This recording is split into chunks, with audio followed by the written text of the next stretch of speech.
What's going on, guys? It's Brandon L. Draper with the Start Thinking Forward Morning Edition podcast. Hey guys, I hope you're energized, man. I jumped out of bed every single morning. I get up since I've started this and I get excited because I know for a fact people are waking up, they're listening to this and they're carrying on, they're holding their head just a little higher, and that excites me because you know what? I'm operating in my purpose. This is what I do. It's not just to motivate, but to give that spiritual insight to people that help them carry on, because guess what? I've been on the other side. I've been at the lowest part. I've been slept in my vehicle before, not knowing where my next meal is going to come from. I've been through the flames, right?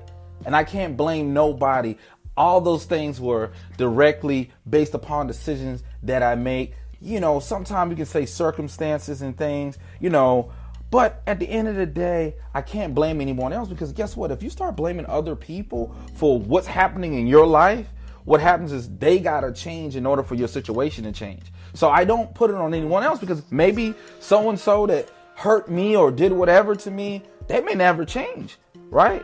But I can change me, and I can choose not to be around that person. So I have people that, and I'm pretty sure the people listening to this, you may have friends or family, right, that you don't even deal with. And the reason for that is not that you hate them, right? I don't have to forgive anyone, right? And I'm not saying it in a negative way. Think about this for a second. So I was just looking at this guru. What he was talking about was kind of crazy. But he's like, why you have to forgive somebody? Because in order to forgive someone, you have to criminalize what they did. So I'm like, wow, if you don't criminalize what someone did, you don't have to forgive them. So I don't have to forgive them because I don't criminalize what they did. I may not like what they did, but that's a representation of who they are, right? So if you weren't there for me when I feel as if you should have been there for me, why am I getting upset and criminalize what you did and say, well, I forgive you, or you feel obligated to apologize to me? No, you don't. Right? You don't have to apologize to me. That's just you. That's just your personality and who you are. It's just that I choose not to deal with it, and it's okay. Right? So guess what? This morning, everyone's waiting for Christmas, right? Christmas. You're ready to open up these gifts. But guess what? Every single morning you open up gifts. Every single morning. I'm telling you, this morning you opened up 2 gifts that's priceless. Those were your eyes. So rise and grind if you ever want to shine, right? What is it that you need to do? What is it that you don't know today that if you knew, it could change your life? And I'm not talking about no motivational fluff. Get on your bed, tap your foot, hit yourself on your thigh, get up and do a dance and everything's just going to work out and be fine. Or, hey, read this book, or get motivated. What in the world does that mean? Get motivated, right? Get motivated. Hey, my electric bill just came in and it's $500. Or I'm getting ready to get evicted out of my house. I'm getting ready to lose my vehicles. My kids are sick. I got this going on. How am I going to get motivated, Brandon? How am I going to I'm going through hell right now, and people are telling me, read this book. Get motivated. Be inspired. What?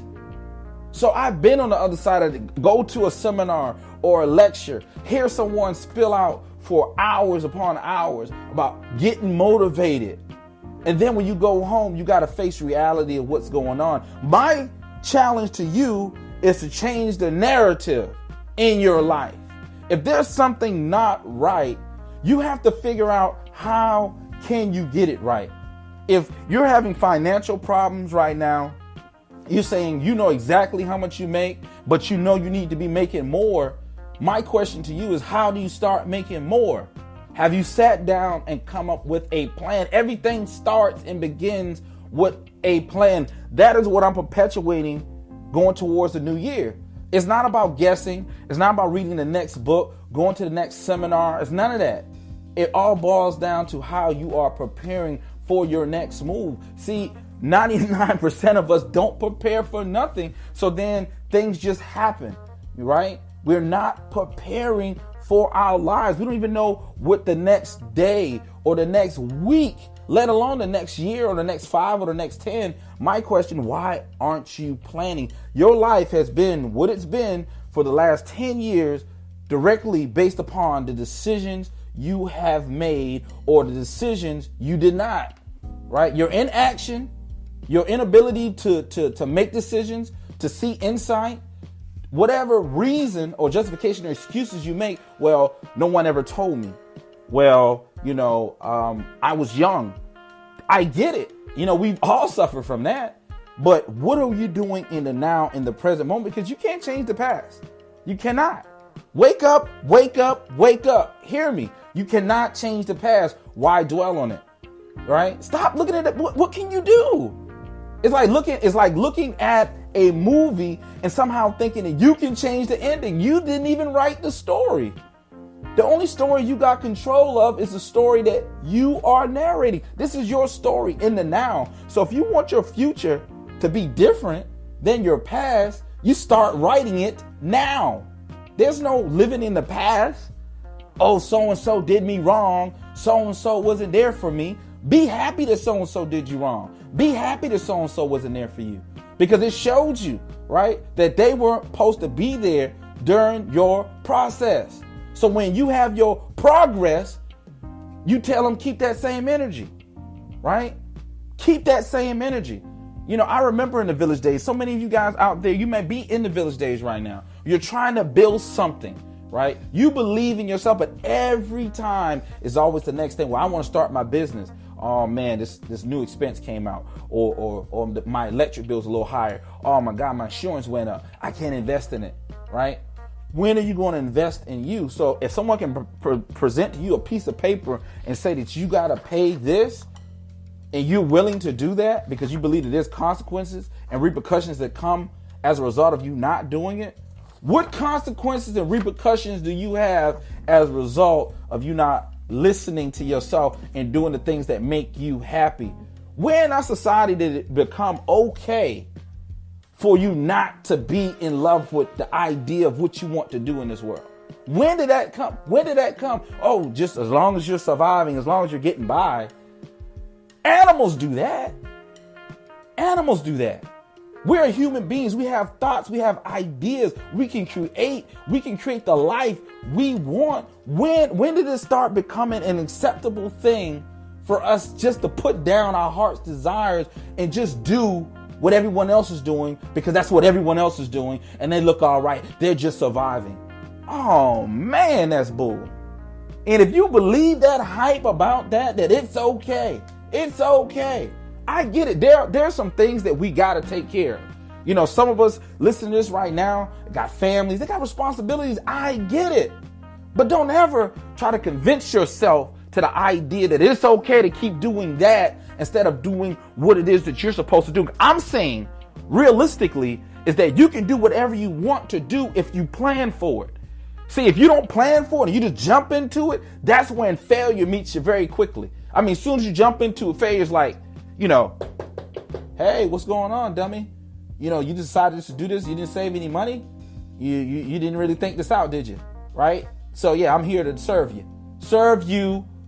I'm here to serve you. Right? I'm here to serve you failure. I'm here to serve your pain. Right? And then the people that said they had your back gonna leave. I'm gonna serve you some type of hurt. So what I'm saying to you is, if you're in love with the idea, don't stop being in love with the idea. I'm challenging you, and it's real talk. I'm challenging you to go out and start preparing for your next moves if you have some next moves, right? Stop making this. I watch people every time it comes for a deadline or something that they could do to change their life. They make up the most stupidest things to do to stop them from doing what they need to do. And it's interesting to me that it's like this. You can lead a person to the lake, but I refuse to make you drink. I can lead you to the lake, but I'm refuse to make you drink. I can't make you drink. If you don't drink, I can set it up for you. I can do this for you. I can do all these things for you. And you don't even follow through. I did all the hard part for you and you can't follow through. Guess what? Time's running out. Time is running out, right? Because life is still moving forward. There's not an unlimited time to be successful, right? There's people that do it in the later part of their lives, and I get it. But you cannot keep going through situation and not seeing an opportunity. Maybe you're vibrating at the wrong frequency, because there are plenty of opportunities if you look for them. Every day brings opportunities. Are your eyes truly open to new possibilities and new things happening in your life? That's the question. I'm not talking about no magical pill. I'm not talking about the next event or the next audiobook or book that you get and you read it, right? And most of us don't even read a whole book in the first place. Let's be honest.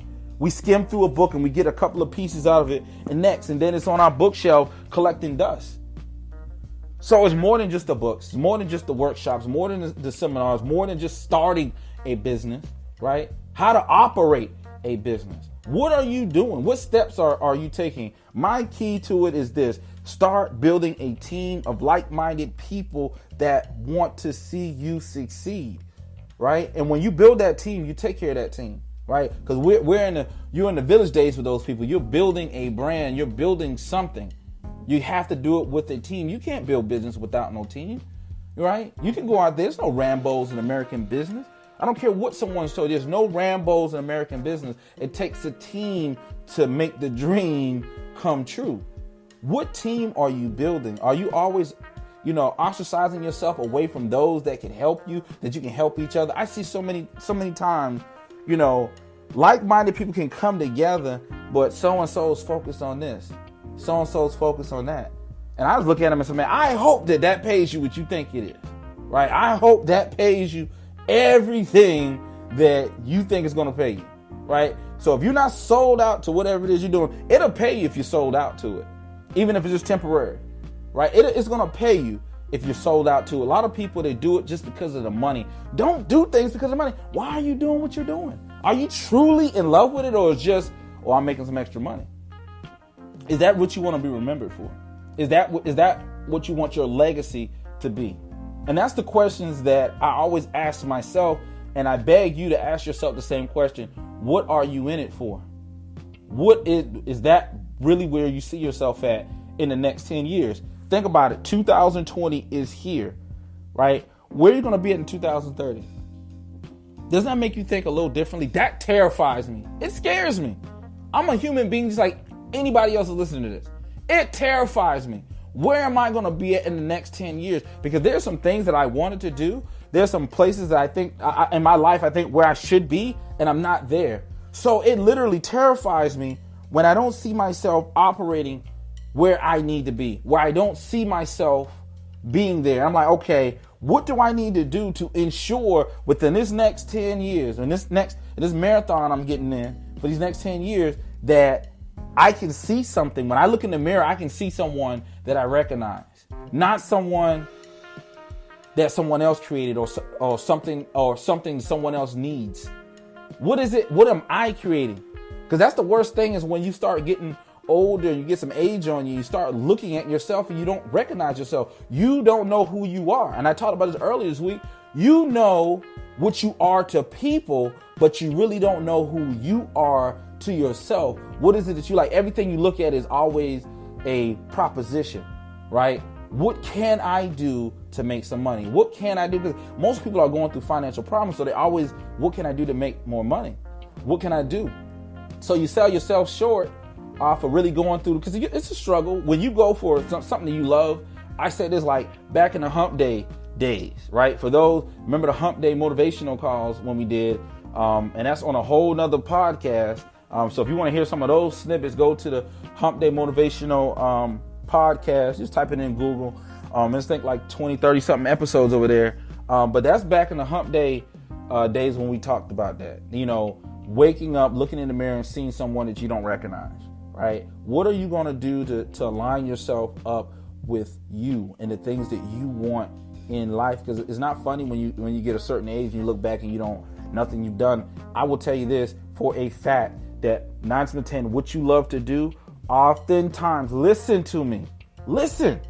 What you love, what you're in love with right now, that whatever that is, most likely it won't pay you right away, right? That's a part of the journey, is that you gotta, it's almost like being in a fraternity and getting pledged. Like, how bad do you really want this? How bad do you want to wear this, right? How bad do you want to be associated with this thing? Because I just don't, life is saying, I just don't believe you. I think these are one of those things you're on. right? Just a moment in your life where you're saying, I want to do something. So life tests you and say, look, let's see how bad you really want it. Let's see how bad you want it. Do you want it as bad that you're willing to face homelessness, being disrespected, feeling belittled? How far are you willing to go, right? But there's lessons along the journey that makes you better, right? That when everything falls in place, it falls in place. Or, you're going to go back to doing what you've been doing. But the thing about it is, when you get that last proverbial glass of water and all those things that you could have done in your life is around your bed and saying, man, this is so messed up. I got to die with you. Now you think about that. It's like, oh no, don't put that on me, Brandon. Don't put that on me. So I always say, we're all unique. We all have our own individual purpose. No one has the same purpose. No one has the same journey. No one even has the same fingerprints. So for you to be here in this moment, this time, right now, there's something special about you. So whatever goals, ambitions, and desires you have in your heart, if you don't fulfill those things, you don't fulfill your legacy, you don't fulfill it, all those things die with you. It can't go to someone else because it was made for you, uniquely built for you. So if you don't carry it out, it dies with you. How many people out there are waiting for you that don't have a voice, don't have any type of position, at least that's how they feel, but you coming out and doing and showing and taking, action. I call it MIA, massive, imperfect action, right? Stop saying everything has to be perfect. Man, just do something. When I first started this podcast, I didn't know nothing about nothing. Hear me? I didn't know nothing. I was still doing irrelevant keywords, right? So at the end of the day, MIA, massive, imperfect action. Sitting there talking about what you got a half of this and don't have that. Nobody cares. Life doesn't care. Life doesn't care if you ever start a blog. Life doesn't care if you never start a business. It does not care. It's neutral. Either you start the business and you start working towards something or you don't. Either you do it or you don't. That's all life cares. Based upon what you do is what you're going to harvest. You do nothing except talk. You're going to be talking for the next 10 years. And you're going to be talking inside the hospital bed or wherever you're at. You're going to be talking about all the regrets and things that you should have done, could have done, but you refused to do because you were just freaking scared. And I'm telling you, it's not about the money. It's not about the success. At the end, when you're faced with certain things, what you're going to be asking yourself a few questions, right? Did I love? Was I loved? And did I make a difference? Did I matter? Right? So how can you say you mattered and made a difference if you didn't even follow the one thing that was near and dear to you, your passions, your ambitions in life? Because guess what? Some people, and I want to throw this before we go and wrap this up. People say, well, I got children. I got this and I got that. What do your children need to see? Your children need to see you struggling at a dead end job that you hate, that you get on the phone talking to your coworkers about how bad everything is, or they want to see you, the best version of you, doing something. You're going to struggle either way. Where you start, if you have a business or you're working someone's job, you're still going to struggle financially on certain things. So what struggle do you prefer? Do you prefer to struggle working towards your dreams, or do you want to struggle on someone else's dream? That's the question. That is the question. If you want to have what you want to have, I'm willing to fight for that. But if you're willing to sign over your rights and say, hey, look, I'm just willing to go with the flow, there's nothing wrong with that. If that's your purpose and if that's your marathon and that's the race that you want to run, that's you. I can't knock someone because I don't know what your greater self is. Only person who knows who your greater self is you. That's the question you got to ask. If that's okay with you, it's okay with me. And the words my mom used to say, if you like it, I love it. Hey guys, this is Brandon L. Draper signing off for this morning motivational podcast where we come to you every single morning. Hey, this evening at 8 o'clock, we're going to have the Hump Day Motivational Show. Inspiration to carry you on to the next week. Hey guys, also log in, go to the computer, visit us online at www.pinnaclepointpublishing.com. Join, download our app so you can be a part of our community, our inner circle, where you get to see behind the scenes videos, vlogs that I'm doing, so you can see a different side of what it takes to build a business, to strategize, and do some great things in this world. Don't be afraid to let your light shine. Don't be afraid to be the best version of yourself. I challenge you to give it another try. Set goals that make you literally jump out of the bed with excitement. Ever since I started these morning motivations, I've been excited because I know someone needs to hear this. And I'm here in my purpose, in my mission, to help inspire, to be a catalyst in your life to say, you know what? Maybe it's possible that I can do it. Maybe I just need to plan. Maybe I just need to try it. Maybe I need to take action. Maybe I need to do massive, imperfect action. Hey guys, I'm signing out. I greatly appreciate you for tuning in this morning. Till next time, I'll talk to you later.